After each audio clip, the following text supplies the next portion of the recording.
जे जदि 1% चाकरिया बजेट्र अधा नहीं जी ए वर्ष 3,10,000 कोटी टकर जदि 1,18,000 कोटी टका 1% चाकरिया नहीं गले ताले आमे 10,000 टका सुरक्षा भत्ता हिसाब से कहीं 43,200 कोटी टका नबू ना। चाषी कहीं आउ चाष करूँ चाष प्रति आम कहीं मन बढ़ाइबू प्रत्येक क्विंटाल 6 केजी धान काटिले एवं प्रत्येक धड़ारे से धानर मान खराब कहीकि 2 किलो 3 किलो एभली काटी नहीं चलीगले नेला बैरी सोसाइटी एभली अवस्था ना से जगिबा कई अच्छा ना तार माँ बाप अच्छी सेंड खाऊँ तहसिलदार अभियोग कलु तहसिलदार कहले हाँ आम गोटे लोक से दबू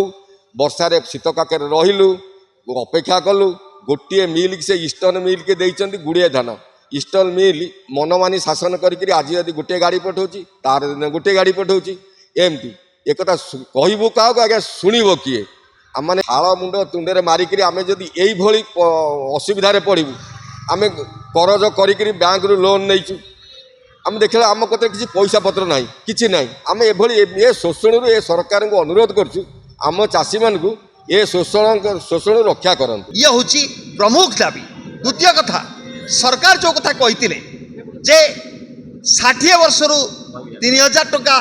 वार्धक्य भत्ता देवे ताहा देले नहीं एपर्यंत। तृतीय कथा धान क्विंटाल उपर जदि इनपुट असिस्टेंस 800 टका देले किंतु कौन होइछि ना हजार हजार क्विंटाल धान पड़ी रही मंडी रे 5 केजी 10 केजी 15 केजी काट तो होची